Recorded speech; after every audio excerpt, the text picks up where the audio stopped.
Bem, vamos lá? Bom dia, senhoras e senhores. Vamos dar início ao encontro com os candidatos à Prefeitura do Rio de Janeiro. Neste momento, recebemos o presidente da Associação Comercial do Rio de Janeiro, senhor Josias Marques Vilar, e o candidato à Prefeitura do Rio de Janeiro pelo PSOL, senhor Tarcísio Mota. Para fazer a abertura, passamos a palavra ao presidente da Associação Comercial do Rio de Janeiro, senhor Josias Marques Vilar. Bem, muito bom dia a todas, a todos. Muito bom dia, especialmente ao nosso professor Tarcísio Mota, candidato do PSOL a prefeito do Rio de Janeiro. O professor Tarcísio Mota é um parlamentar combativo que defende o Rio de Janeiro como poucos.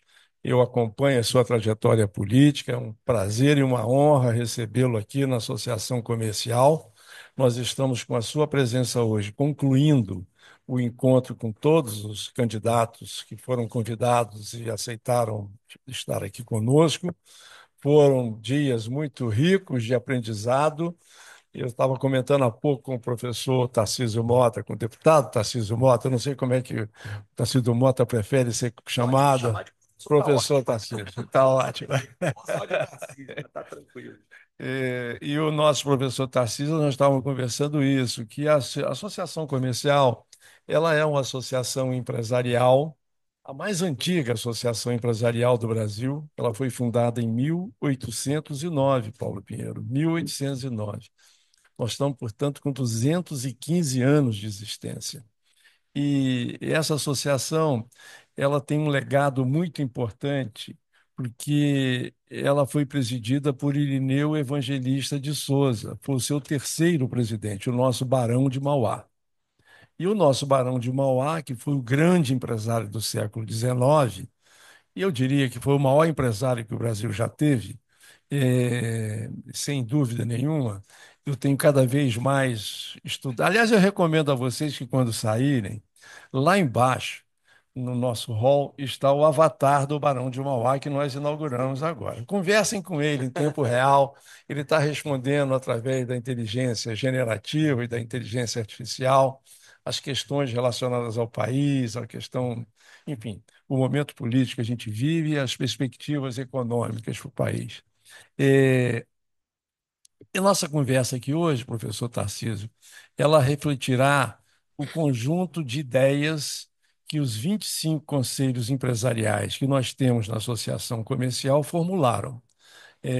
Nós não estaremos abrindo a discussão para a nossa plateia, porque já foram encaminhadas previamente as questões de cada olhar empresarial de cada conselho que compõe esses 25 instituições que aqui estão dentro. Nós temos conselho empresarial, desde o conselho empresarial das favelas, comunidades e economia solidária, ao Conselho Empresarial de Inovação e Transformação Digital, de Cultura, de Saúde, de Educação, de Transporte e Logística, de Urbanismo e Habitação, Jurídico, enfim.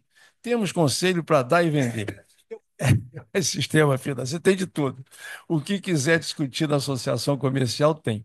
E nós aqui temos esses conselhos empresariais focados na atividade empresarial. Portanto, a nossa conversa aqui será uma conversa entre o representante do empresariado fluminense e o candidato a prefeito do Rio de Janeiro. Nosso olhar de como o Rio pode se transformar em uma cidade atrativa e segura para se viver, para se trabalhar, para se empreender, para se investir e para se visitar. É dentro dessa lógica que eu já lhe passo a palavra, agradecendo mais uma vez a sua presença e perguntando dentro da sua fala, se possível responder, se no seu olhar é possível o Rio voltar a ser esta cidade atrativa e segura para se viver, para se trabalhar, para se empreender, para se investir e para se visitar. Muito obrigado, professor Francisco. Alô? Pronto. Quero agradecer muito por esse convite. É a segunda vez que eu estou aqui nessa sala sendo sabatinado, conversando com a Associação Comercial do Rio de Janeiro. Estive aqui em 2018 para apresentar algumas das nossas ideias para o governo do estado do Rio de Janeiro. Naquela eleição, fiquei em terceiro lugar no desastre que foi a eleição de Wilson Witzel, né? A gente fez de tudo para evitar aquele caos e apresentamos aqui, inclusive, uma série de medidas que eu não tenho dúvida teriam, inclusive, trazido mais desenvolvimento de forma sustentável, melhorias para os cidadãos do estado do Rio de Janeiro. Mas hoje estou como candidato a prefeito da cidade do Rio de Janeiro. Eu sou professor de História, formado pela Universidade Federal Fluminense, sou professor do Colégio Pedro II, hoje licenciado para o exercício do cargo de deputado federal. Fui vereador por 2 vezes nesta cidade, em 2020 tendo sido o vereador mais votado da cidade do Rio de Janeiro. E hoje sou candidato a prefeito pelo PSOL, partido do meu querido companheiro Paulo Pinheiro, que me acompanha aqui hoje, do Juan Leal, que é presidente do PSOL aqui na cidade do Rio de Janeiro, e também apoiado pela Rede Sustentabilidade e pelo Partido Comunista Brasileiro, o Partidão. Nós partimos de uma premissa que me parece a mesma que o senhor apresentou aqui no início, na abertura dos nossos trabalhos, dos nossos diálogos. Nós vivemos numa cidade cara, violenta e desigual. E esta é uma marca da realidade hoje do Rio de Janeiro. E como é que a gente supera esse processo de uma cidade que é cara, violenta e desigual? É o grande desafio que cada candidato a prefeito deveria responder ao longo dessa campanha. E é verdade que ao longo dessa campanha teve muito pouco debate, muito pouca chance da gente poder confrontar as ideias. Diferente de São Paulo, que tem debate quase dia sim, dia não, aqui no Rio de Janeiro nós tivemos um debate antes da campanha começar na Bandeirantes e só teremos um debate na quinta-feira dessa semana, última semana de campanha. Apenas um debate, portanto, para que a gente possa confrontar as ideias e os candidatos. Mas por que vivemos numa cidade cara, violenta e desigual? Há várias razões para isso.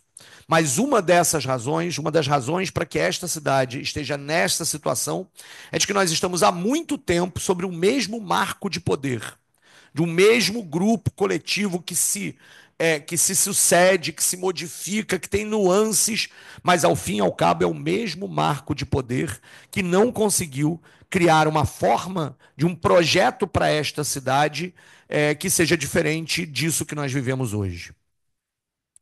De um lado, esse marco de poder tem permanências históricas. Né? Nós lembremos que nós somos a cidade que foi capital do último país do mundo a acabar com a escravidão colonial. Aqui temos uma classe dominante que muitas vezes sequer conseguiu se reconhecer neste processo em que a relação com a classe trabalhadora deveria ser de outra forma que não fosse essa de tratar como uma mão de obra a ser muitas vezes explorada, e a questão do transporte, que eu vou falar daqui a pouquinho, é talvez o maior exemplo disso. Mais recentemente, essa mesma cidade teve um projeto, uma miragem, que era os mega eventos farão do Rio de Janeiro uma cidade desenvolvida, econômica, competitiva, e os grandes eventos se sucederam, Pan-Americano, Copa, Olimpíada, e o tal legado olímpico virou um largado olímpico, um fardo olímpico, né, para quem quiser pensar isso, ou seja, aquele desenvolvimento que se esperava de uma cidade mais integrada, em que parte dos seus territórios seria incorporada à dinâmica econômica da cidade, isso não aconteceu. Vejamos, por exemplo, o que aconteceu durante muito tempo e segue acontecendo, eu quero alertar isso, na região do Porto, chamado Porto Maravilha, utilizando o dinheiro do Fundo de Garantia por Tempo de Serviço, se fez todo um conjunto de investimentos, mas como ele não estava conectado no enfrentamento à desigualdade existente nessa cidade, ele não construiu uma perspectiva que pudesse alavancar um outro tipo de desenvolvimento territorial para a cidade do Rio de Janeiro. Agora, né, décadas depois a gente vê subir uma série de prédios e tudo indica que serão prédios, inclusive, sobretudo, para serem utilizados como Airbnb, como investimento e não como moradia. O que é o grande desafio para o centro da cidade, esse que a gente está aqui. Como é que a gente faz com que aqui no centro da cidade mais gente possa morar, porque aqui tem infraestrutura, e com isso a gente, inclusive, ajude a resolver o próprio problema da mobilidade. Todas as cidades modernas do mundo hoje trabalham com a perspectiva de que é preciso reduzir as distâncias geográficas e sociais. E a gente trabalha numa cidade onde essas coisas não são feitas. Nós vivemos numa cidade onde as distâncias seguem sendo muito grandes do ponto de vista social e do ponto de vista geográfico. O que eu estou tentando dizer é que esta cidade, cara, violenta, desigual, não tem hoje um projeto. Qual é o projeto econômico da cidade do Rio de Janeiro? Onde é que está ancorado o futuro da cidade do Rio de Janeiro? O futuro dos mega eventos deixou de ser futuro. E hoje nós vivemos de espasmos, o show da Madonna aqui, um elemento Rock in Rio ali, sem nada que seja estrutural para a cidade do Rio de Janeiro. E isso é ruim para todo mundo. E eu quero poder falar sobre por que a gente está apresentando um projeto que é diferente. Primeira coisa, na nossa opinião, o Rio de Janeiro precisa de uma verdadeira revolução urbana. E isso significa atacar o coração da desigualdade. 500 mil pessoas passam fome na cidade do Rio de Janeiro. 2 milhões de pessoas têm que escolher entre almoçar ou jantar. E a gente tem uma política de enfrentamento à pobreza, em que, se a gente somar prato feito, cartão família carioca, cozinha solidária e restaurantes populares, somando isso tudo, em 2023 foi investido 100 milhões de reais. E em publicidade, o prefeito Eduardo Paes gastou 167 milhões de reais. Se eu pegar todos os pratos de comida servidos nos programas de combate à fome da prefeitura e dividir pelas 500 mil pessoas que passam fome, dá um prato de comida a cada 2 meses. Um prato de comida a cada 2 meses. Mas vídeo no TikTok tem vários por dia. Esse é um retrato dessa cidade que se perdeu, que não tem um processo de desenvolvimento que olhe para o cidadão carioca. E quando eu digo numa revolução urbana, eu estou falando de outras coisas que têm a ver, por exemplo, com transporte. Enquanto várias cidades do Brasil e do mundo caminham na direção da tarifa zero, aqui a gente não tem, não fala. São Paulo tem transporte gratuito no domingo. São Paulo tem transporte gratuito no domingo. E aqui nós não temos. E olha, o peso da passagem sobre o bolso do trabalhador é algo muito prejudicial, inclusive para a economia de serviço da cidade do Rio de Janeiro, inclusive para os empresários, porque é dinheiro que não circula na economia, que termina no bolso de uma máfia dos ônibus, que não garante a perspectiva de transporte de qualidade. A prefeitura aumentou, começou a pagar subsídio, portanto, dinheiro público para manter o dinheiro da passagem baixo em 2022. Ali em 2022, o que se passava para as empresas de ônibus era 32 milhões de reais por mês. Agora, ela passa 94 milhões de reais por mês, quase 3 vezes mais. E a quilometragem oferecida para a população cresceu só 49%. Nós continuamos sem conseguir auditar os dados apresentados pelas empresas de ônibus. E bizarro do bizarro, a prefeitura anunciou um sistema de bilhetagem eletrônico, o tal do JAE, que já devia ter sido auditado, porque agora o controle é de uma empresa pública, uma nova concessão, e a auditoria já está atrasada, o JAE já tem que pagar multa porque não fez auditoria e não entregou os dados da auditoria, apesar de ter apenas 1% dos passageiros de ônibus na cidade do Rio de Janeiro. Portanto, quando eu dizia que nós vivemos numa cidade cara, violenta e desigual, mas tem um problema político aqui no meio do caminho, que é o marco de poder, se eu não romper com este marco de poder, eu não ataco os problemas sociais e econômicos da cidade do Rio de Janeiro. Da mesma forma, a perspectiva da moradia, como é que a gente constrói moradia. Não podemos estar o tempo inteiro dependentes do governo federal para fazer política de moradia. Construção civil é geração de emprego, renda, e construir moradia onde já tem a infraestrutura é movimentar a economia, aumentar inclusive a arrecadação do próprio Estado. Ao mesmo tempo que enfrentamos a desigualdade, geramos emprego, renda, e daqui a pouco eu volto ao emprego e renda, que sei que essa é uma questão importante, nós precisamos transformar a educação dessa cidade no coração da transformação dessa cidade. Quando a gente olha qual é o projeto pedagógico educacional atual da cidade do Rio de Janeiro, é um negócio chamado JET, Ginásio Educacional Tecnológico. O que significa o JET? Eu já visitei alguns. Significa pegar um laboratório, colocar no meio da escola. É um bom laboratório, mas apenas isso. Pintar a escola, dizer que ela agora é integral porque bota mais 2 horas de aula para os estudantes, que do lugar de sair meio-dia vão sair 2h30, e chama isso de educação integral. O laboratório é um bom laboratório, as crianças vão estar lá, os jovens, os crianças vão estar vendo uma impressora 3D, provavelmente pela primeira vez na vida. Vão estar vendo uma impressora 3D. Vai ter lá um laboratório com equipamentos. Em algumas escolas é a única sala que está climatizada, com ar-condicionado. Os estudantes, pelo menos para ter o ar-condicionado no meio desse calorão, já estão felizes. Mas como é que isso transforma a educação? Como é que isso transforma? Qual é o projeto pedagógico por trás disso? Quais são os profissionais de educação que estão inseridos ali naquele momento? Eles dizem que o JET é baseado numa pedagogia vinda lá dos Estados Unidos, em que uma das coisas dessa pedagogia é o fortalecimento da aula de artes. Porque como era só tecnologia, eles perceberam num determinado momento que faltava um pedaço. Aí colocaram arte. Não tem aula de arte no município, não tem concurso, não teve reforço de professor. Que projeto pedagógico é esse? Há educação integral de verdade? Eu sou professor do Colégio Pedro II. Ali no Colégio Pedro II, os alunos ficam muitas vezes só até meio-dia mesmo. Tem algumas atividades no contraturno. Não estão o dia inteiro, mas o currículo é diversificado. Tem inglês, tem francês, tem filosofia, tem sociologia, tem biologia, tem ciências. Está tudo lá no currículo. O profissional da educação, o professor tem tempo de planejamento para planejar suas aulas, tem laboratório funcionando, articulado ao projeto pedagógico da escola. Nada disso está nas escolas municipais hoje. E, por fim, na terceira revolução que a gente diz que essa cidade precisa passar. O clima já mudou. E todos nós que viemos para cá hoje, percebemos na nossa pele, no nosso corpo isso. Mais uma onda de calor. O clima já mudou. E se nós não prepararmos a cidade para isso, muita gente vai morrer, a economia vai sofrer e a cidade do Rio de Janeiro vai perder muita coisa. O que significa isso? Nós temos, inclusive, instituições no Rio de Janeiro, como Geo Rio, Rio Águas, COR, Defesa Civil, que podem ser muito úteis para preparar a cidade para isso. Mas há quanto tempo nós não vemos um concurso para engenheiro da Prefeitura do Rio de Janeiro? Há quanto tempo nós não vemos o fortalecimento dessas instituições? Pior, elas estão jogadas, cada uma numa secretaria, para ter lá os seus cargos comissionados distribuídos entre os vereadores da base, de novo o marco do poder. De novo, a ideia de que se nós não rompemos na política, a gente não resolve na técnica, porque a política impede que as soluções técnicas apareçam, e quem sofre é o povo.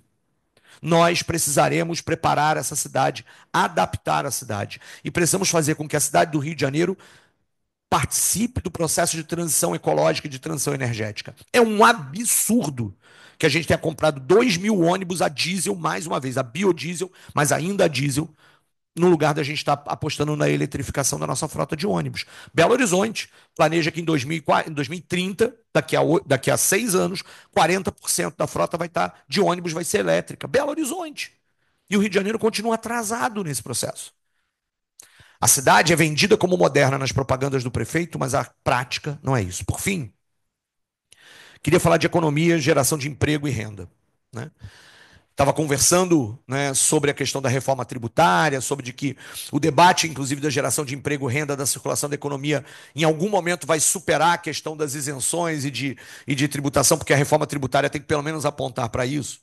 Mas no Rio de Janeiro, nós apostamos aqui em 3 grandes processos de geração de emprego e renda, com muita tecnologia, com muita inovação junto. O Complexo Industrial da Saúde, e o Mauro Osório está aqui, foi quem coordenou na LERJ, parte desse projeto que hoje tem no governo federal também muito apoio, está se construindo uma fábrica de vacinas na Zona Oeste, e o Rio de Janeiro precisa aproveitar isso e construir um verdadeiro complexo industrial da saúde na Zona Oeste da cidade do Rio de Janeiro, que é voltar a apostar num processo que tem a ver com produção de insumos médicos, tecnologia e conhecimento muito fortemente investido, e aí a gente trabalha com uma ideia de uma parceria público-público, numa lógica em que a gente aproveita o conhecimento sendo produzido pelas universidades na própria cidade do Rio de Janeiro como um conhecimento que vai ajudar no processo de desenvolvimento econômico da cidade. E esse complexo industrial da saúde vai produzir insumos, medicamentos mais baratos para a própria prefeitura, gerando economia, inclusive usando o poder de compra do próprio Estado brasileiro, do governo estadual, do governo federal. Nós vamos passar a ser um polo importante no país desse tipo de situação. O Rio tem tudo para ser isso. Ao mesmo tempo, no projeto chamado Favela é Cidade, onde a gente tem que investir em política de saneamento básico. E construção de saneamento básico é também geração de emprego e renda e promoção de saúde. E saúde não é só tratar a doença. Paulo Pinheiro me ensinou isso. Saúde é sempre promover a saúde, prevenir a doença, e só então, quando essas duas coisas dão errado, que você tem que dar o atendimento para a população. E, ao mesmo tempo, garantir a cultura, e aqui nós pensamos, inclusive, um elemento fundamental da cidade do Rio de Janeiro, porque a cultura está disseminada pelo nosso território. Mas hoje ela é um projeto econômico da cidade apenas nos grandes eventos esporádicos, que não estão estruturais. Se nós transformarmos cada canto dessa cidade em pontos de cultura, se nós organizarmos o financiamento da cultura, o dinheiro retorna para o próprio investimento público e movimenta a economia, desde o camelô que está na porta, ao comerciante que está do lado, ao cara que produziu o evento, ao cara que vendeu o ingresso, aquele que está numa economia associada ao evento cultural, ao artista, a tecnologia utilizada para poder fazer o som, a iluminação. Tudo isso é geração de emprego, renda, fazer a economia circular na cidade do Rio de Janeiro. Mas nós não faremos nada disso se nós não rompermos politicamente com as milícias, com o crime organizado e não enfrentarmos a questão da segurança pública como ela deve ser enfrentada. Todos os municípios no país que reduziram e enfrentaram o problema da violência têm uma característica em comum. Produziram um documento, um plano articulado de metas, um plano municipal de segurança. Pelotas, Belo Horizonte, Recife. Essa briga entre o Ramagem e Eduardo Paes dizendo, o Paes diz, segurança é com o governador. O Ramagem dizendo, eu sou o xerife, vou mandar, vou ter uma nova polícia, guarda municipal. Os dois estão errados. O prefeito é aquele que coordena no território da cidade um planejamento para reduzir os índices de violência e fazer com que os recursos públicos sejam utilizados de forma eficiente. Ou nós interrompemos esse ciclo de morte de uma política de segurança que é cara e ineficiente, porque não resolve. Estamos há décadas apostando em caveirão na favela como forma de solucionar o problema da segurança. E as pessoas não estão nas ruas se sentindo mais seguras. Ou nós sufocamos a renda do crime, e para sufocar a renda do crime, eu volto no marco de poder, temos que romper com o crime organizado. Temos que romper. O crime organizado não pode estar nos palácios de poder. Não pode estar nas secretarias municipais, nos estaduais, eles têm que ser investigados. Nós sufocamos. E para sufocar a renda do crime, muitas vezes são políticas públicas municipais: transporte, habitação, enfrentar a grilagem de terras. Marielle Franco foi assassinada por quê? Porque nós do PSOL enfrentamos a questão da grilagem de terras na cidade do Rio de Janeiro. Ou a gente rompe politicamente com esse marco de poder, que no final se alimenta e retroalimenta o crime organizado, ou nós não resolvemos nem o problema da segurança. Nem o problema da segurança na cidade do Rio de Janeiro. Neste ponto de vista, a gente apresenta uma proposta política em que as soluções partem de uma questão política, que é uma questão, e a gente sabe, o Rio de Janeiro está com medo da mudança. Quando mudou, deu errado, né? Mas a gente sabe que também não dá para continuar com essa cidade cara, violenta, desigual, da maquiagem, da fome, da miséria, do transporte péssimo que a gente tem aqui. E há caminhos de alternativas para isso. Mas eles partem de uma ruptura que é política, para uma questão, inclusive, de governar de forma diferente com as pessoas, com os vários segmentos da sociedade, fortalecendo os conselhos, as associações, fazendo conselhos nos bairros, mas ao mesmo tempo rompendo com esse marco de poder que se alimenta e alimenta essa cidade cara, violenta e desigual. Para o Rio ser mais justo, para o Rio ser mais barato, para o Rio ser melhor para todo mundo, a gente precisa mudar o rumo dessa história. E é isso que nós vamos fazer nessa última semana de campanha. Obrigado. Muito bom. Muito bem. Parabéns. Professor Tarcísio, dando então aqui agora início às questões que foram formuladas pelos diversos conselhos empresariais, eu vou começar pelo empreendedorismo. É, como eu lhe disse, nós temos aqui um conselho empresarial de pequenas e microempresas, presidido ali pelo nosso TOR, e temos um conselho empresarial de favelas, comunidades e economia solidária. De uma forma em geral, nós temos no Brasil incentivos de órgãos de fomento para as grandes empresas, como é o caso do BNDES, que trata prioritariamente das grandes empresas brasileiras que precisam ser fomentadas financeiramente. As empresas de pequeno e médio porte têm no estado do Rio de Janeiro o órgão de fomento que é a AGE Rio e no município o Investe Rio. Mas as micro, os MEIs, os pequenos, os empreendedores individuais que estão nas favelas, nas comunidades, que estão nas periferias, que estão em qualquer local, jovens que estão empreendendo, jovens e mais idosos, não importa, eles não têm acesso a financiamento. Eu tenho formulado a todos os candidatos que aqui estiveram uma proposta do nosso conselho no sentido de ser criado um órgão de fomento pela prefeitura focado nas microempresas e nos empreendedores individuais, no modelo que o professor Yunus fez lá em Bangladesh com sucesso.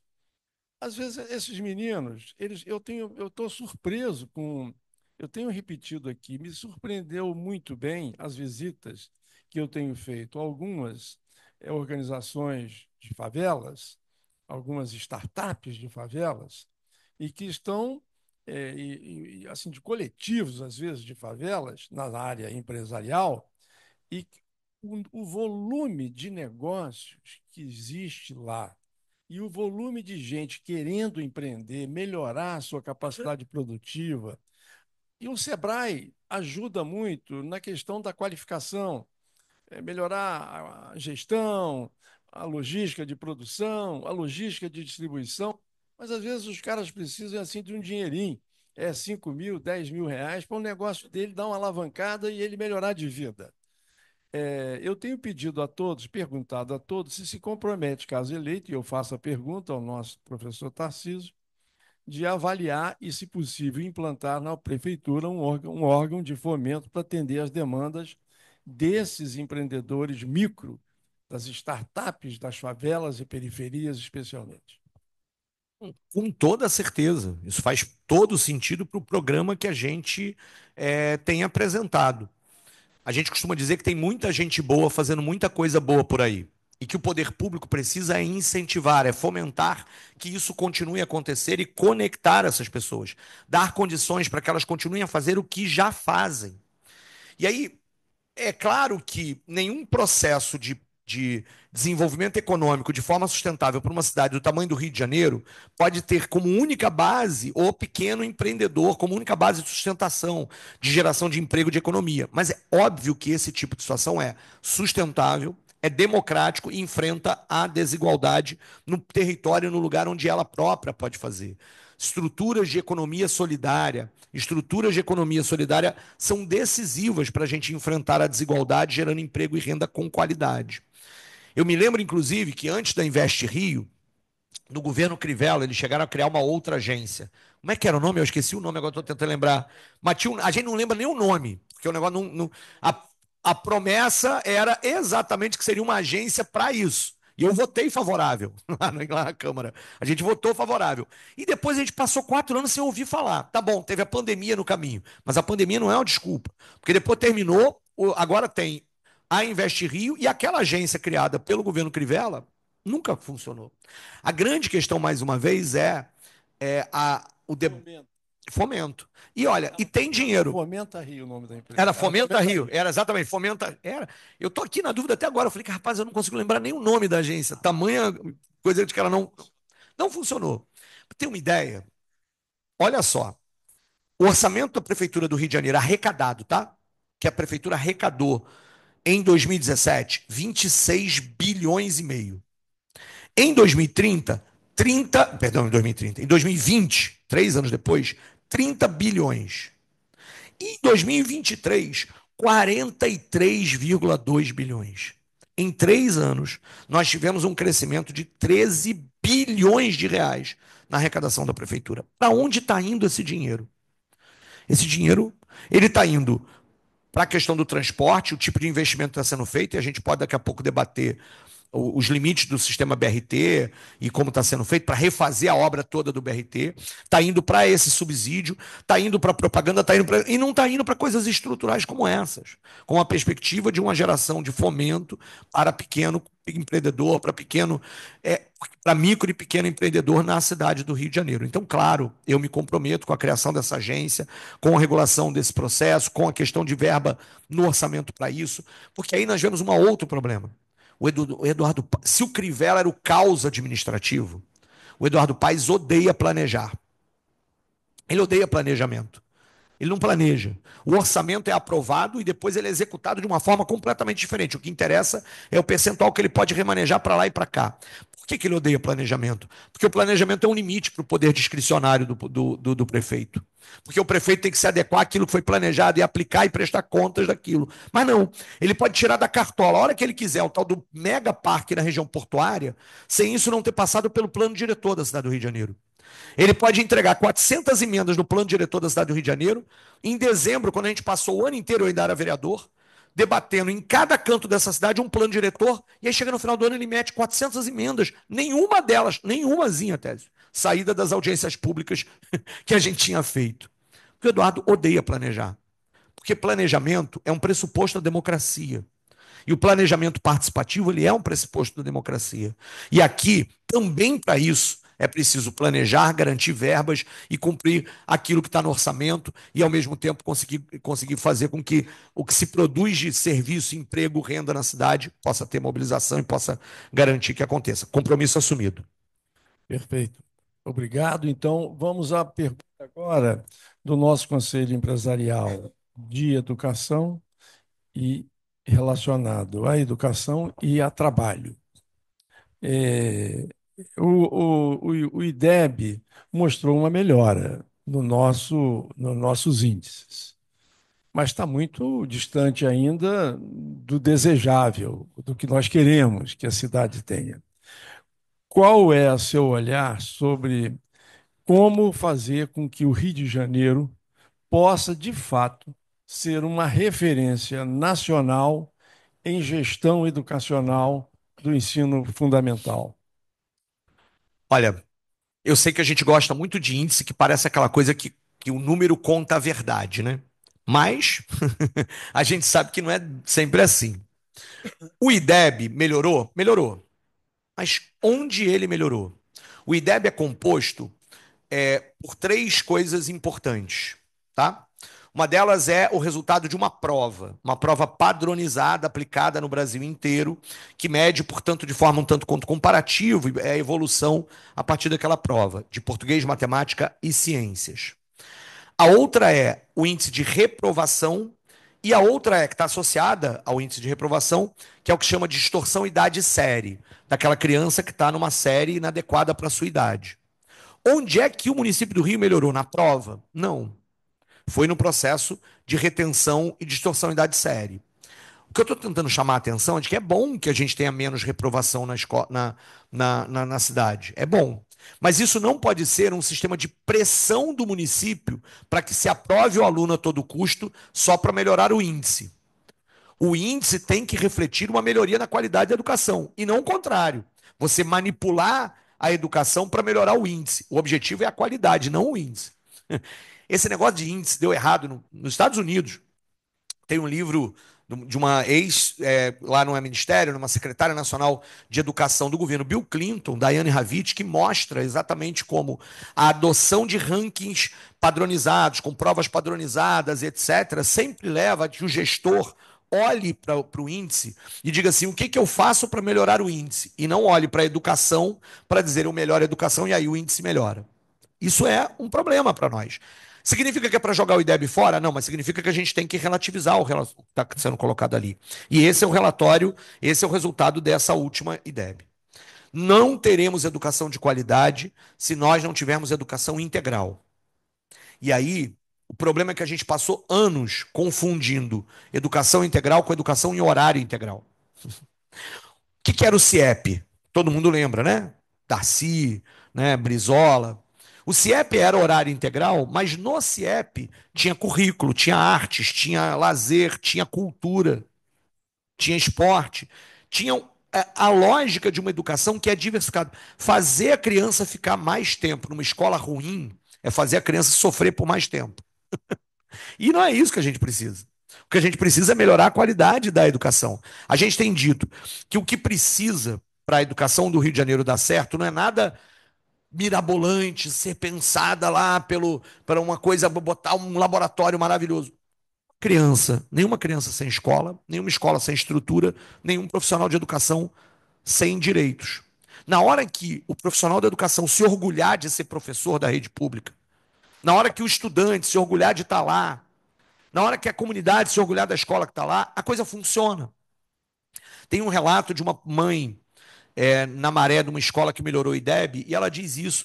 Não, olha, os professores estão esforçados, a gente ajudou, aí junta uma coisa com a outra e o IDEB melhora. Ninguém é professor no Brasil porque quer ser milionário, né? Um adolescente diz assim, vou ser professor porque quero ser milionário. Não. Né? Portanto, quem é professor na cidade do Rio de Janeiro no Brasil é porque, em alguma medida, se vê naquele papel de educar as crianças. E o problema é que hoje esses professores adoecem, tendo que trabalhar absurdamente, numa quantidade de tempo enorme, sem tempo de planejamento, sem condição para dar. E eles são frustrados o tempo inteiro de projetos que eles são empurrados goela abaixo. É jet disso, gel daquilo, já não sei o quê, para lá, papá. Adoecem, desistem. A coisa mais cruel hoje na rede municipal é a quantidade de professor que desistiu. E isso a gente precisa reverter. E isso se faz com gestão democrática. Tua pergunta fala sobre gestão educacional. Uma diretora de escola, ela não pode ser aquela que obriga os professores a fazerem o que o prefeito quer, ou o secretário municipal de educação quer. É o inverso. Ela é aquela que representa a comunidade escolar diante da Secretaria Municipal de Educação. Ela tem que estar empoderada para discordar da Secretaria Municipal de Educação. E não ser alguém que está o tempo inteiro ameaçada. Se você fizer o que a gente não quer, você perde o cargo de direção. Você perde a gratificação. Eu fico para morrer quando eu chego numa direção, numa escola, e aí a diretora me recebe, gosta muito de mim. Paulo já deve ter passado por isso. Gosta muito de mim, me conhece e tal. Aí você começa a perguntar e ela começa a não querer responder, porque ela não quer contar, porque o problema é que se ela conta, ela perde a gratificação dela de diretora. Ela volta para a sala. Aí você fala: caraca, mané, como é que pode? E aí eu tenho que respeitar, inclusive, a decisão dessa diretora. Então, quando a gente fala em gestão, eu acredito muito na democracia. Nas escolas fazerem os seus projetos políticos pedagógicos, que reconhece qual é o problema daquela comunidade. Uma escola na Maré, ela tem que ter um projeto pedagógico diferente de uma escola no Alto da Boa Vista. Ela tem que ter um projeto diferente numa escola em Santa Cruz. Porque as comunidades são diferentes. Em Sepetiba, as questões que aquela escola tem que trabalhar a partir da realidade do seu aluno são diferentes. Por isso, uma prova padronizada não dá certo. E aí, a gente estava falando sobre eficiência do gasto público. Aqui tem um negócio muito curioso, né? As escolas municipais, elas aderem ao Programa Nacional do Livro Didático. Dinheiro público federal para ter livro didático nas escolas. Cada aluno tem direito a ter livro didático. E a prefeitura faz apostilas como material didático para os mesmos alunos com os mesmos conteúdos. O que acontece nas escolas é que elas são obrigadas a abandonar o livro didático, que é de melhor qualidade, com material gráfico melhor, com muito mais recursos, e adotar a apostila, porque a apostila é que está de acordo com a prova que vai vir no final do bimestre sobre isso. E você gasta milhões de reais federais e municipais para fazer duas vezes a mesma coisa. E muitas vezes aquilo não diz nada para o estudante, se perde. A gente precisa, e aí eu fecho com essa coisa porque eu citei o CIEP. Eu tenho muita crença na figura do chamado articulador cultural. No CIEP ele chamava animador cultural. Porque animador hoje não é uma palavra na moda, seria articulador. Porque ele é o que produz cultura dentro da escola e leva para a comunidade. Né? E ele é o que vê o que está se produzindo de cultura na comunidade e traz para dentro da escola. A escola tem tudo aquilo que tem público, tem espaço, tem tempo, e isso faz a escola ter sentido para a comunidade. Isso é revolucionário. Se a gente tiver um, dois articuladores culturais em cada escola. Que ele vai pegar o cara da velha guarda, o baluarte da escola de samba, tal, e vai trazer e vai produzir memória a partir daquilo. Ele vai pegar uma roda de rima que se produz e vai fazer no pátio da escola naquele momento. Ele vai fazer uma peça de teatro na escola e vai apresentar na praça da comunidade. E a escola passa a fazer sentido. Vocês mesmos que estão aqui. Quais são as melhores memórias que vocês têm das escolas de vocês? Vai ser daquele professor que você gostou muito, tal, mas vai ser muitas vezes da feira de ciências, da feira literária, da Olimpíada de escola. Vai ser de um evento que não era a aula sobre a Revolução Francesa que o professor estava dando. Foi de uma visita ao museu, foi de uma disputa na escola. Todos nós temos esse tipo de memória. Como é que você produz mais dessas memórias para fazer a escola ter mais sentido para as crianças e adolescentes? Como é que eu disputo aquela criança que está ali? Isso tudo, inclusive, melhora a qualidade da educação, melhora a formação, melhora a cidadania, enfrenta os desafios, melhora a vida de todo mundo. Muito bem. Dando então continuidade, muito bom, merecido o aplauso, merecido. Dando continuidade a essa questão, nós vamos para o trabalho. O trabalho, eu consolidei várias questões que vieram de diversos conselhos, e tem muito a ver com o meu amigo Mauro Osório, que está aqui. A cidade, segundo o Mauro Osório tem levantado, e a gente tem conversado bastante, é uma cidade que não tem sido geradora de empregos formais para nossa e informais. E informais. Mas a gente tem aí uma questão que eu acho que mereceria uma reflexão profunda dos nossos candidatos a prefeito é do futuro do emprego, o futuro do trabalho, que é um assunto que é para o amanhã, não é para um futuro remoto. É uma coisa já que está acontecendo, a mudança do modelo de. A gente vai numa agência bancária hoje, você já não tem mais caixas de banco para atender ninguém. Você vai no supermercado aqui do presidente do Conselho de Varejo, mais da metade, alguns lugares 80% são autocaixas de atendimento e pagamento. Para comprar pelo celular. Os, Compras de mercado de mundo agora. os ônibus já não têm mais trocadores. Os empregos estão, aqueles que nós conhecíamos, né, professor Técio Lins e Silva, na nossa juventude, eles estão desaparecendo, estão desaparecendo. E isto é um assunto que preocupa todos nós do ambiente empresarial, por uma razão. Está nascendo menos gente do que nascia anteriormente. O meu amigo, querido candidato a vereador Paulo Pinheiro, pediatra, sabe que esse é um assunto que está acabando a vida dos pediatras. De que forma? E eu achei uma oportunidade para os nossos seniors aprenderem novas modelagens de vida. Talvez a gente tenha que criar dentro do município do Rio de Janeiro, que é um município solar e, portanto, muito atrativo para os idosos viverem, uma condição de aprendizagem,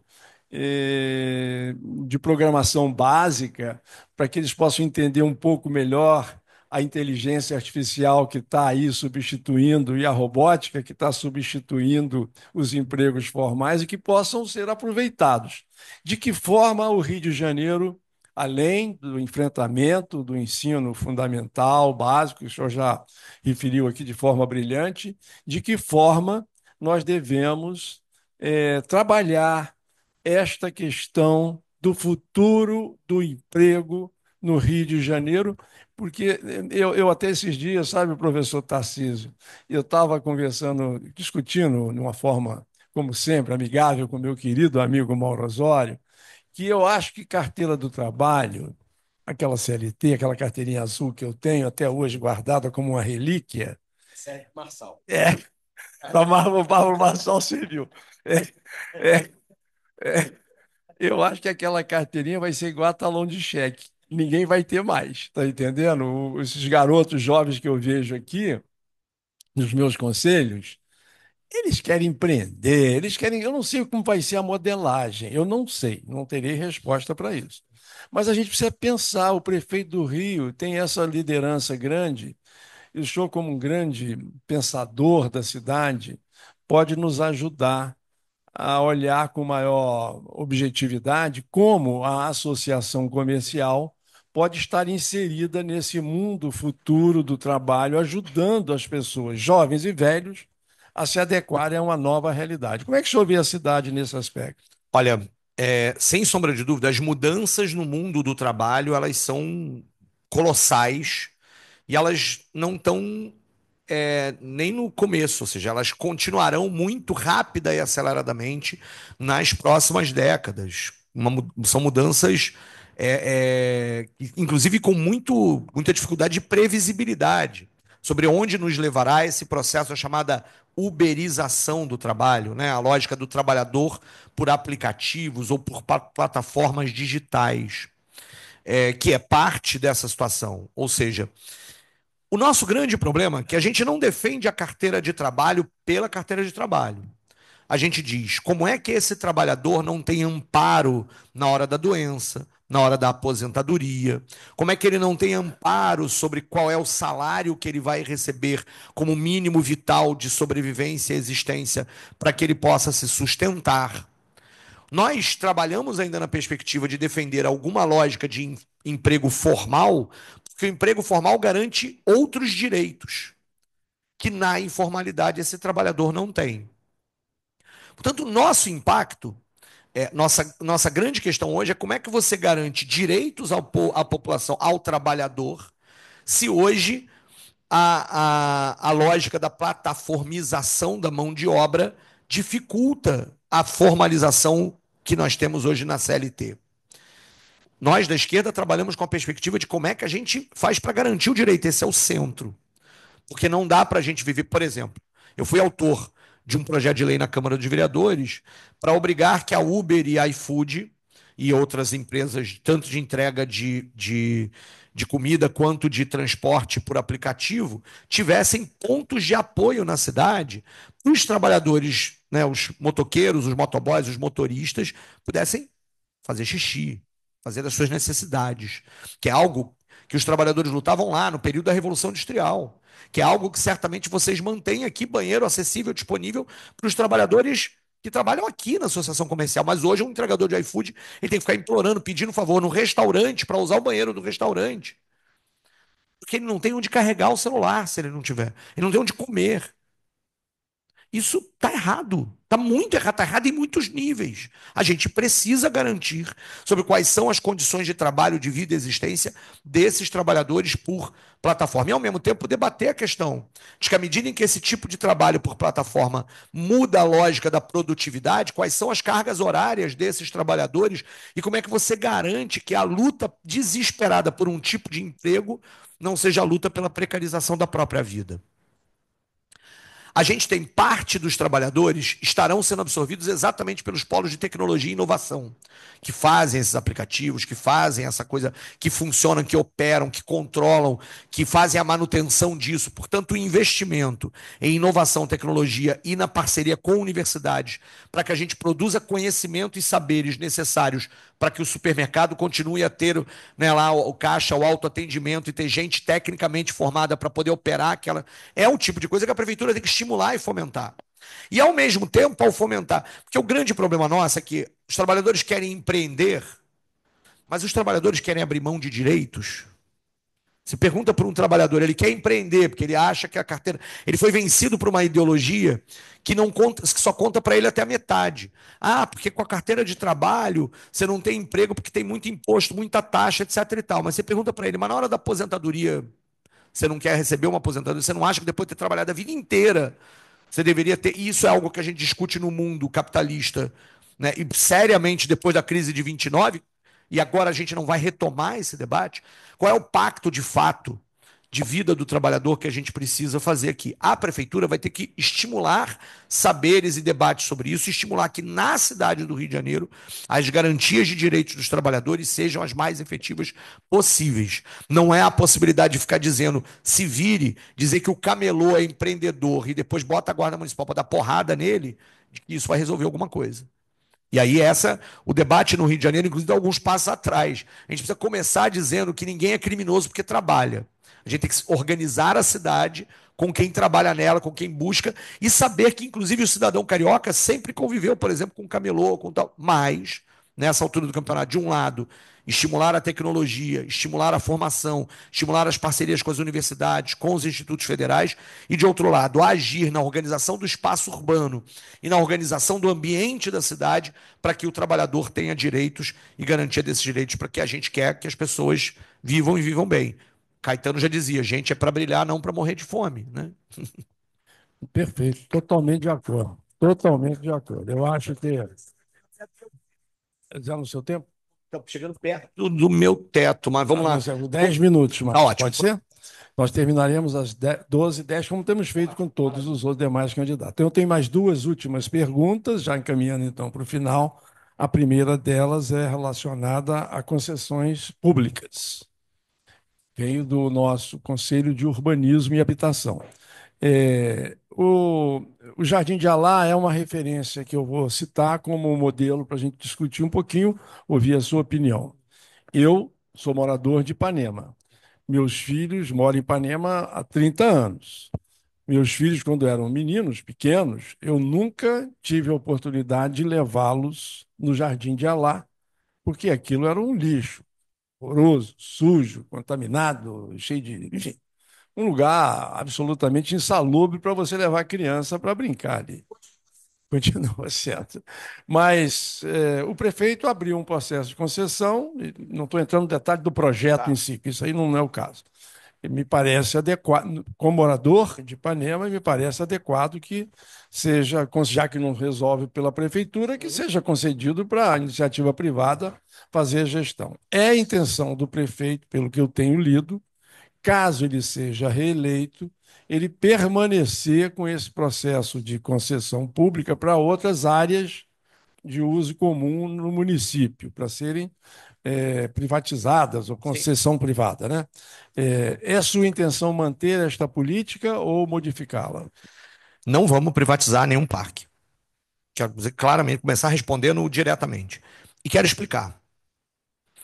E eu quero explicar falando de um outro parque, o Parque do Flamengo. No Parque do Flamengo, nós temos atividades privadas, não temos? Nós temos postos de gasolina, estacionamentos, temos os barraqueiros da praia, nós temos aula de tênis, nós temos a galera que vende alguma coisa no domingo lá quando está aberto. Atividades privadas acontecendo. Essas atividades privadas, por exemplo, elas têm algum nível, deveriam ter transparência sobre quanto é que paga a empresa que administra hoje a Marina da Glória para a prefeitura para estar lá na concessão naquela parte pública. E eu posso pegar essa verba que eu recebo do posto de gasolina, ali perto do Museu Carmen Miranda, na curva ali onde tem entre a Rui Barbosa e a Oswaldo Cruz, e, por exemplo, quanto paga aquele posto da Petrobras que está ali para operar no Parque do Flamengo naquele momento? É uma atividade privada. Naquele caso, inclusive, o posto de gasolina nem é para atividade do parque, é por causa das pistas. Mas ele está localizado no parque. Posso pensar na Quinta da Boa Vista. Temos o restaurante da Quinta da Boa Vista. Quanto é que ele paga para operar dentro do parque da Quinta da Boa Vista? Esse dinheiro eu posso usar para manutenção do próprio parque. Isso não é errado. E eu posso, em parques novos, estimular que atividades privadas aconteçam nos parques. Só que o problema é que eu, quando digo que uma atividade privada pode acontecer dentro do parque, a minha lógica é conseguir financiar parte da manutenção do parque, mas eu vou garantir que o parque continue a ser um parque. A atividade econômica que está lá está subordinada ao objetivo da existência do parque. Quando eu concedo um parque para uma iniciativa privada e digo, administrem e virem-se, aquela empresa vai fazer o quê? Ela vai otimizar, expandir ao máximo a atividade econômica dentro do parque para ampliar os seus lucros e não para manter o parque funcionando como ele deve ser feito. O que preside a lógica? A lógica é, quando eu concedo e digo, faça um estacionamento, faça um restaurante, faça um outro restaurante, mais um restaurante, faça um concurso para os pipoqueiros da Quinta da Boa Vista. A lógica, a questão não é criminalizar ou impedir que existam atividades econômicas. Eu adoraria que no passeio público, ali no final da Rio Branco, você tivesse um bistrô ali, uma coisa, tivesse um chorinho no domingo, tivesse uma coisa, pudesse almoçar como tem no passeio público de Fortaleza. É uma atividade econômica, privada, que ajuda a manter o passeio público de Fortaleza e ainda é um espaço cultural muito legal para se visitar. O passeio público está lá. Ou no Campo de Santana, está ali abandonado. Agora, o nosso problema é quando eu concedo ele completamente o parque, o que preside a organização do parque vai ser como é que eu otimizo meus lucros para garantir o ganho, para garantir a taxa de retorno por aquela concessão, e não o contrário. A pergunta é por que a prefeitura não consegue resolver o Jardim de Alá? Porque ela não quer. Não é porque ela não é incapaz de resolver o problema do Jardim de Alá. Porque ela pode, tem modelagens, formas de solução dos problemas. Né? A prefeitura não está fazendo parque, Parque Madureira, Parque Realengo, parque isso, parque aquilo. Vamos pensar um projeto público para o Parque do Jardim de Alá, que inclusive a atividade econômica seja compatível com a função da existência do parque, que está colocado ali, no lugar de concedê-lo e deixar que então a prefeitura perca o controle do poder público e da função do parque existente lá. Essa é a minha posição. Bem, por fim, a última pergunta, então, considerando até porque o nosso candidato também tem um compromisso e nós estamos realmente chegando ao final. Nós vamos falar um pouquinho, então, da mobilidade urbana. Veio também do Conselho de Transporte, de Logística e de Urbanismo. Nós temos aqui o nosso Conselho de Urbanismo, é presidido pelo Sérgio Magalhães e pelo Vicente Loureiro. E eles fizeram um trabalho interessante. Eles pegaram o grupo, que são 20 e poucos membros do Conselho Empresarial, e fizeram uma avaliação na Supervia de um trajeto entre aqui a Central e Deodoro, a estação Deodoro. E eles foram saltando em cada estação, medindo o tempo de espera de cada composição. E ao final mediram lá o tempo, avaliaram o acesso da estação, a segurança da estação e propuseram, está pronto isso, essa proposta, de que o trem da Supervia seja transformado no modelo metrô, com espaços regulares de tempo e não por horário.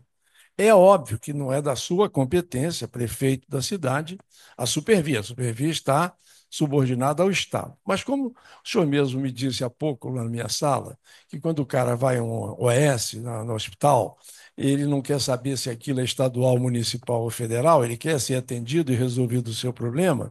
Quando o cidadão trabalhador entra no trem, ele está pouco se lixando se aquilo é do governador, do prefeito ou do presidente Lula. Ele quer andar no trem na hora certa e para nós, empresários, queremos que ele pegue um trem com conforto, chegue no horário do seu trabalho para poder trabalhar de acordo com o contrato que nós temos com ele. Como é que o prefeito eleito Tarcísio Mota vai agir em relação a esse grave problema do transporte ferroviário administrado pela Supervia no Rio de Janeiro? O problema do transporte público no Rio de Janeiro é um problema metropolitano. E aí, portanto, ou se resolve isso de forma integrada ou não se resolve. Não adianta.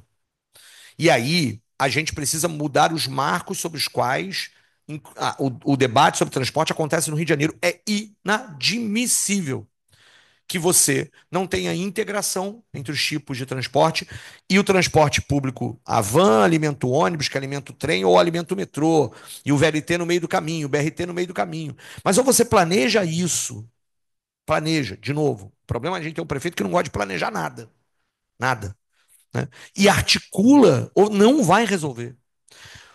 As pessoas me perguntam, o BRT está Transbrasil, etc. Tal. Se você perguntasse o ex-vice-prefeito falecido, infelizmente, Fernando McDowell, antes dele se tornar vice-prefeito, o que ele achava da Transbrasil, ele dizia, é um erro metodológico a Transbrasil. Primeira coisa que eu perguntei quando sentei na mesa com ele, então secretário de transporte, mas, doutor McDowell, você vai manter o Transbrasil? Ele falou, não posso fazer nada. Eu falei, pô, defendeu o tempo inteiro. E por que ele é um erro? Não é um erro porque é BRT. É claro que o BRT transporta mais gente do que um ônibus comum. E com a pista, com a calha segregada, é mais rápido. É claro. Mas o BRT Transbrasil concorre com o trem. Eles são modelos hoje que estão concorrendo, estão disputando o mesmo passageiro.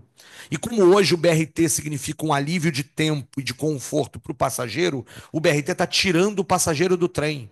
E qualquer um que vai conversar vai dizer que a concessão da Supervia não se sustenta. Eles estão querendo devolver a concessão. Vai piorar. Aquela concessão da Supervia é incompatível com o BRT Transbrasil. O que você vai fazer? Investiu milhões, de centenas de milhões de reais ali naquele BRT para um modal concorrente. Se a passagem do BRT for mais barata, o trem não vai resolver. E eu não vou ter dinheiro para transformar o trem em metrô. Agora, se tudo que foi investido na construção errada do metrô, porque é isso, qual é a obra principal do metrô que a gente devia ter feito? A ligação Carioca-Estácio. Não foi feita. Não separou, você juntou, tem uma linha só, duas linhas no mesmo leito. Está errado. Na verdade, quatro, até a linha 4, fica tudo a mesma coisa. Tá errado. Tá errado. Se você não. E o dinheiro investido para construir, quando tivesse investido nisso, na separação da linha 1 e 2 do metrô, se parte do dinheiro em torno de convênios, uma lógica metropolitana, tivesse, que foi investido na compra e na reconstrução de todo o sistema de BRT, tivesse sido investido no trem e feito com que os ônibus alimentassem o trem. Agora até o Eduardo Paes está falando com 15 anos de atraso aquilo que a gente dizia. 15 não, 12. Em 2012 a campanha para prefeito do PSOL dizia: a Transcarioca não faz sentido ser sobre rodas, tinha que ser sobre trilho. Agora o Eduardo falando: não, nós vamos transformar a Transcarioca sobre trilho. É duro, tá certo, e dizer, cara, mas há 12 anos atrás era isso que tinha sido feito. E agora, de novo, é claro que a gente precisa investir. A prefeitura, com o seu orçamento, vai precisar, de forma integrada, a partir da Câmara Metropolitana, da autoridade metropolitana que existe hoje, e que o prefeito da cidade do Rio de Janeiro tem assento na administração dela, precisar pensar uma saída integrada num plano diretor dos transportes urbanos para a região metropolitana do Rio de Janeiro. É isso, esse é o problema. De novo, chegamos no marco do poder. Chegamos no poder, no marco do poder de novo. Como é que você faz? Por que é que o Eduardo investiu no BRT? Tem uma coisa da época da Operação Cadeia Velha, que é uma troca de mensagens entre o Eduardo e o Barata, em que ele diz: estou indo inaugurar, infelizmente, o início das obras da Transbrasil. Eu sempre perguntei por que ele diz infelizmente ali? Porque ele sabia que aquilo ali não é a saída para o transporte público do Rio de Janeiro. Mas ele sabia que aquilo era de interesse de um grupo na cidade do Rio de Janeiro, que era a máfia dos ônibus. Porque continua a lógica, eles não querem que a integração aconteça. Onde aconteceu foi no VLT, e foi a todo custo. Mas não querem. E aí a gente tem problemas. Então, é claro que a resposta para essa pergunta é sim, vamos colocar dinheiro na prefeitura para tornar, para ajudar a transformar o trem em metrô. Porque isso é condição. O problema é que a gente precisa romper com o marco de poder para pensar a saída que seja metropolitana. Senão não vai ter saída. E aí, como prefeito, tem que romper com o marco de poder e tem que apostar na integração e na saída metropolitana para o sistema de transporte no Rio de Janeiro. A tarifa zero, esse contrato de ônibus está caduco há muito tempo. Ele nunca foi cumprido. Nunca. CPI dos ônibus em que eu estava lá, a gente tem o contrato de uma determinada empresa de ônibus de aluguel da garagem, assinado por Jacó Barata Filho de um lado, como locatário, e como locador Jacó Barata Filho. Ele como locatário, ele como locador. Por quê, Técio? Porque aluguel de garagem é custo do sistema. E o custo do sistema se banca como? Só com a passagem. Agora é com a passagem com subsídio. Portanto, eu posso aumentar. E a gente provou que aquela garagem especificamente, o aluguel dela estava mais caro do que qualquer outro galpão no entorno. Ele pagava mais caro para ele mesmo, porque isso era custo do sistema que ele botava nas planilhas para sustentar aumento de tarifa. E como é que soluciona o transporte com um negócio desse? Isso é um desrespeito ao contrato. Por que eu, como um vereador, pedindo um negócio no cartório, descobri isso e a fiscalização da prefeitura não descobriu? Por quê? Porque se a gente não romper politicamente com essas máfias, você não resolve o problema. Você continua alimentando o problema para lá e para cá. Por que é que no final compraram os ônibus na Guanabara Diesel? Grande parte deles. Pelo mesmo motivo. Tá? Então, o transporte também, a solução do Maravilha. transporte também é política. Muitíssimo obrigado ao nosso professor Tarcísio Mota, candidato a prefeito. Foi uma honra muito grande recebê-lo aqui na Associação Comercial. Eu acho que os paulistas devem estar com a inveja do Rio de Janeiro, sabe? Porque o nível dos nossos candidatos ele é infinitamente superior nos debates que nós temos tido aqui. Eu tenho tido essa oportunidade de ter um grande aprendizado com todos que tiveram aqui. Não, não é necessário. Professor Tarcísio, espero que eleito o senhor retorne aqui e pode contar com a Associação Comercial para ser esse braço importante de relacionamento com o ambiente empresarial do Rio de Janeiro nas propostas genuínas de interesse da nossa cidade. Eu, como presidente da Associação Comercial, me sinto muito honrado de tê-lo recebido. A todos que aqui estão, muitíssimo obrigado. Daqui a pouco, no nosso canal do YouTube da Associação Comercial ACRJ, estará já disponível para aqueles que não puderam estar aqui, esse belíssimo encontro de hoje. Muito obrigado, muito Eu é que boa sorte agradeço. na sua eleição. Eu é que agradeço e quem gostou, dia 6, 50 na urna.